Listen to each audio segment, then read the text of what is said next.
আজ ২৮শে রমাদান।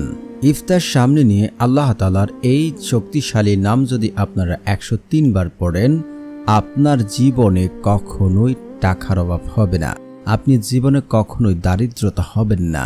আল্লাহ তাআলা আপনার মনের যত কঠিন আশাই থাকুক না কেন তার সাথে সাথে পূর্ণ করবে এবং আল্লাহ রাব্বুল আলামিন আপনাকে দিন দিন ধনী করে দেবেন।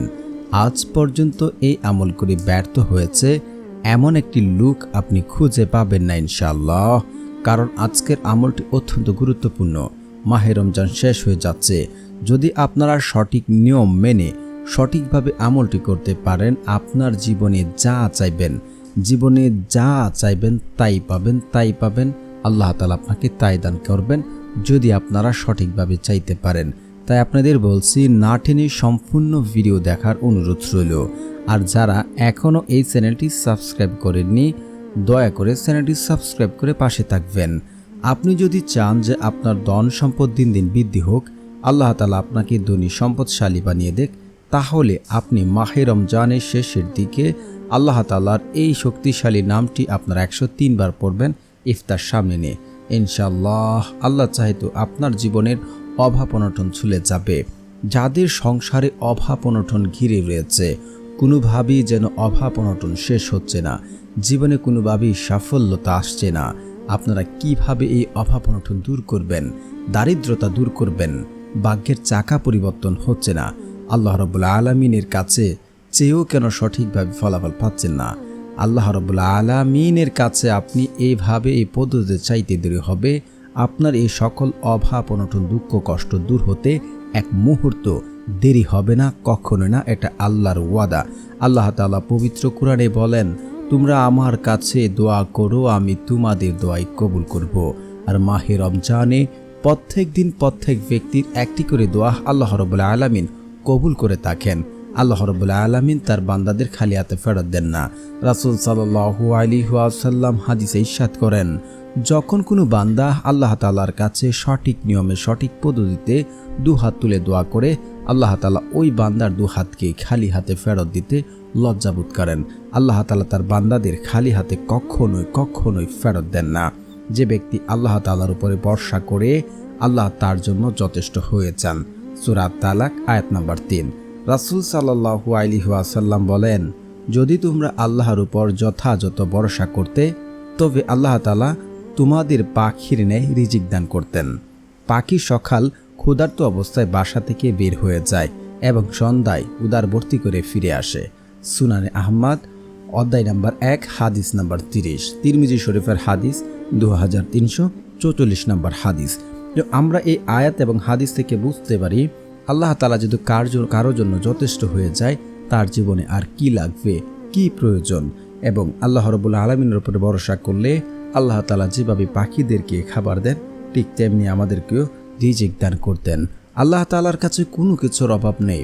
তিনি যাকে ইচ্ছা তাকে অটল ধন সম্পদ দান করেন, যাকে ইচ্ছা তাকে ধনী বানান, আবার যাকে ইচ্ছা তাকে পরীক্ষা করেন। কারণ আল্লাহ রাব্বুল আলামিন এইভাবে তার বান্দাদেরকে পরীক্ষা করে থাকেন। আপনার কপালে যদি কোটি কোটি টাকা লেখা থাকে, আপনি সেই টাকা কামাই না করা পর্যন্ত মৃত্যুবরণ করবেন না। কারণ রিজিক হ্রাস বৃদ্ধি হলো বান্দার জন্য পরীক্ষা স্বরূপ। সেজন্য আল্লাহ তাআলা বলেন, অবশ্যই আমি তোমাদের পরীক্ষা করব, কখনো ভয়ভীতি, কখনো আহার দিয়ে, কখনো তোমাদের জানমাল ও ফলফলাদি ক্ষতি সন্তান হানির মাধ্যমে। এমন পরিস্থিতিতে তুমি সুসংবাদ দাও ধৈর্যশীলদের। সূরা বাকারা আয়াত নাম্বার ১৫৫। আল্লাহ তাআলা আমাদেরকে এই আয়াত থেকে বলতে চাচ্ছেন যে আল্লাহ রাব্বুল আলামিন আমাদেরকে কখনো পরীক্ষা করেন অভাব অনটন দুঃখ কষ্ট এবং সন্তান হানির মাধ্যমে, এবং যারা ধৈর্য ধরে আল্লাহ তাআলার পথে অটল থাকে তাদেরকে সুসংবাদ দেওয়ার জন্য বলা হয়েছে। নবী করিম সাল্লাল্লাহু আলাইহি ওয়াসাল্লাম ইরশাদ করেন, হে মানুষ, তোমরা আল্লাহকে ভয় করো, ধন সম্পদ সংগ্রহণের উত্তম পন্থা অবলম্বন করো, কেননা কেউ তার রিজিক পরিপূর্ণ না করে মৃত্যুবরণ করবে না, যদিও তা অর্জনে বিলম্ব হোক না কেন। সুনানে ইবনে মাজাহ শরীফের হাদিস।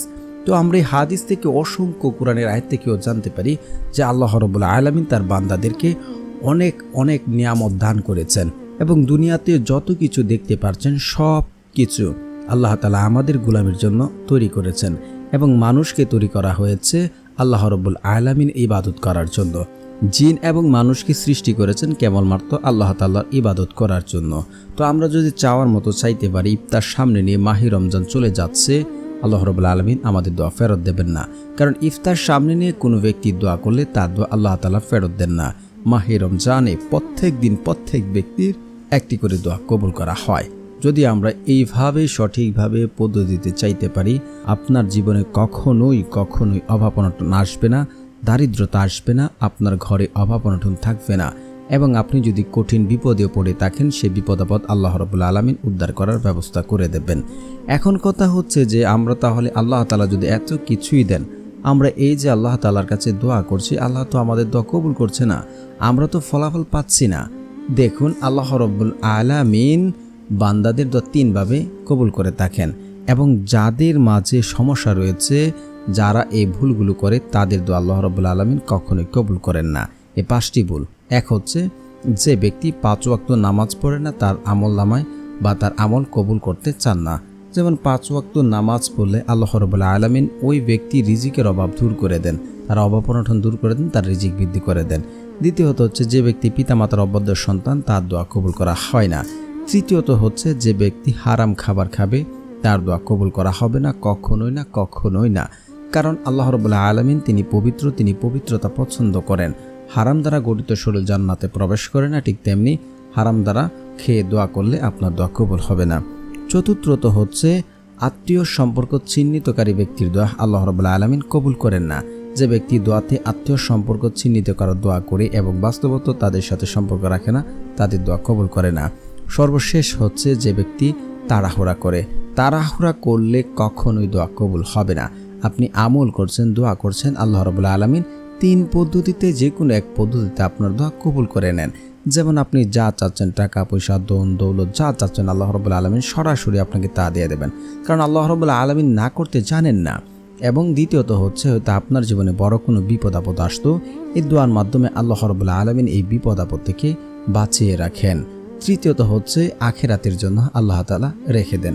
আপনি যদি নিয়ম মেনে দোয়া করেন, এই 3টা থেকে যে কোনো একটা হবেই হবে।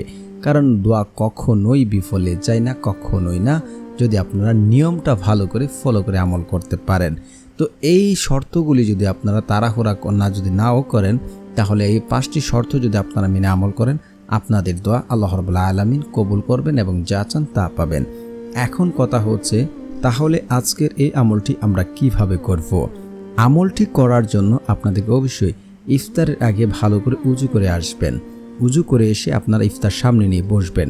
কিন্তু বর্তমান সময়ে আমাদের সমাজে দেখা যায় ইফতার সামনে নিয়ে অযথা কথাবার্তা, কোনো কাজে আসে না কথাবার্তা, এমন কথাবার্তা, বিভিন্ন ধরনের কথাবার্তা বলে সময় নষ্ট করে। কিন্তু ওই সময় যে দোয়া কবুল হয় তার সেদিকে কোনো খেয়ালই নেই। এই মাহে রমজান দেখতে দেখতে চলে গেল, আমরা কতজনই আল্লাহ রাব্বুল আলামিনের কাছে সঠিকভাবে দোয়া করেছি। আল্লাহ রাসূল সাল্লাল্লাহু আলাইহি ওয়াসাল্লাম যখন মসজিদে মিম্বারে প্রথম পা রাখলেন তখন বললেন আমিন, দ্বিতীয় সিঁড়িতে যখন পা রাখলেন তখন বললেন আমিন, তৃতীয় সিঁড়িতে যখন পা রাখলেন তখন বললেন আমিন। তখন সাহাবারা জিজ্ঞেস করলেন, হে আল্লাহ রাসূল, আপনাকে তো কখনো এমন করতে দেখিনি, তাহলে আপনি কেন এমন করলেন? তখন বলে, আমি যখন সিঁড়িতে প্রথম পা রাখি তখন আমার কাছে জিবরাইল আলাইহিস সালাম এসে বলে, যে ব্যক্তি মাহে রমজান পেল তার গুনাহ মাফ করাতে পারল না, সে যেন ধ্বংস হয়। তখন আমি বললাম আমিন। তখন বলে, যে ব্যক্তি তার পিতামাতাকে বৃদ্ধ অবস্থায় পেল, তাদের খেদমত করলো না, সে যেন ধ্বংস হয়। তখন বললাম আমিন। তো বুঝতেই পেরেছেন মাহে রমজান কতটা গুরুত্বপূর্ণ। আর যে ব্যক্তি 3য় নম্বর আমিন বলো, যে ব্যক্তির সামনে আমার রাসূল সাল্লাল্লাহু আলাইহি ওয়াসাল্লামের নাম উচ্চারিত হলো, সে সাল্লাল্লাহু আলাইহি ওয়াসাল্লাম বলল না, সে যেন ধ্বংস হয়। তখন বললাম আমিন। তো বুঝতেই পেরেছেন যে আপনারা মাহে রমজান আমরা কাটিয়ে ফেলেছি, সঠিকভাবে আমলও করতে পারি কিনা আল্লাহ তাআলা ভালো জানেন, করতে পারছি কিনা। আমরা ইফতার সামনে নিয়ে অযথা কথাবার্তা বলি। তো অযথা কথাবার্তা না বলে আমরা এখানে এবং বিশ্বাস রেখে কায়েম অনুবাকে কান্নাকাটি করে আল্লাহ তাআলার কাছে চাইব। আপনি যদি নিজ থেকে কনফার্ম হতে পারেন যে আমার দোয়া কবুল হবে, আল্লাহ তাআলা আমাকে দেবে, আমি আল্লাহর কসম করে বলছি আপনার দোয়া কবুল হবে। ইফতার সামনে নিয়ে আপনি এটা ভাববেন, এখানে এবং বিশ্বাস রাখবেন, কায়েম অনুবাকে চোখের পানি ফেলে দোয়া করবেন। দোয়াটি দ্রুত কবুল হওয়ার জন্য আপনারা অবশ্যই ইস্তেগফার পড়বেন। ইস্তেগফারের বহু ফজিলত রয়েছে। যে ব্যক্তি ইস্তেগফার পড়বে তার জীবনের যত অভাব অনটন আছে, যত দুঃখ কষ্ট আছে, আল্লাহ রাব্বুল আলামিন সে সকল অভাব অনটন দূর করে দেন। এবং আল্লাহ রাব্বুল আলামিন ওই ব্যক্তিকে এমন জায়গা থেকে এমন উৎস থেকে রিজিক দান করেন যা সে কোনোদিন চিন্তা করেনি, কল্পনা করেনি। শুধু তাই নয়, সে যদি দুনিয়াতে কঠিন থেকে কঠিন বিপদে পড়ে যায়, যে বিপদ থেকে উদ্ধার হওয়ার জন্য সে কোনো পথ খুঁজে পাচ্ছে না, তাহলে আল্লাহ রাব্বুল আলামিন কুদরতিভাবে তাকে পথ দেখিয়ে দেবেন। সুবহানাল্লাহ। অবশ্যই আপনারা 100 বার ইস্তেগফার পড়বেন। আস্তাগফিরুল্লাহ, আস্তাগফিরুল্লাহ, আস্তাগফিরুল্লাহ। তারপর আপনারা পড়ে নেবেন দুরূদ শরীফ, কারণ দুরূদবিহীন দোয়া কবুল করা হয় না, সেটা আসমানে গিয়ে ঝুলন্ত অবস্থায় থাকে। অবশ্যই আপনারা রাসূল সাল্লাল্লাহু আলাইহি ওয়াসাল্লামের উপরে দুরূদ পড়ে নেবেন। তো যারা পারেন না আমার সাথে সাথে পড়ে নিন, শুনলে হয়ে যাবে ইনশাআল্লাহ। আল্লাহুম্মা সাল্লি আলা মুহাম্মাদি ওয়া আলা আলি মুহাম্মাদ কামা সাল্লাইতা আলা ইব্রাহিম ওয়া আলা আলি ইব্রাহিম ইন্নাকা হামিদুম মাজিদ। আল্লাহুম্মা বারিক আলা মুহাম্মাদি ওয়া আলা আলি মুহাম্মাদ কামা বারাকতা আলা ইব্রাহিম ওয়া আলা আলি ইব্রাহিম ইন্নাকা হামিদুম মাজিদ। তারপর হচ্ছে যারা অভাবনে রয়েছেন আপনারা এই দোয়াটি পড়ে নেবেন। আল্লাহুম্মা কফিনি বিহালালিকা ওয়ান হারামিকা ওয়া আগনিনি বিফাদলিকা আম্মান সিওয়াক। তারপর আপনারা আল্লাহ সুবহানাহু ওয়া তাআলার এই শক্তিশালী নামটি 103 বার পড়ে নেবেন। তো প্রিয় বন্ধুরা, যারা আমার এই চ্যানেলটি সাবস্ক্রাইব করবেন তাদের মনের আশা পূর্ণ হবে ইনশাআল্লাহ। কারণ যাদের মন ভালো তারা অন্যদের সহযোগিতা করেন, আল্লাহ তাআলা তাদের মনের আশা পূর্ণ করে থাকেন। অবশ্যই চ্যানেলটি সাবস্ক্রাইব করবেন। আল্লাহ তাআলার সেই শক্তিশালী নামটি হচ্ছে ইয়া জাব্বারু, ইয়া জাব্বারু, ইয়া জাব্বারু। তারপর দুহাত তুলে একিন এবং বিশ্বাস রেখে কায়মুনুমাকে কান্নাকাটি করে আল্লাহ তাআলার কাছে দোয়া করুন, ইনশাআল্লাহ। বিশ্বাস রাখেন, ফলাফল পাবেন ইনশাআল্লাহ।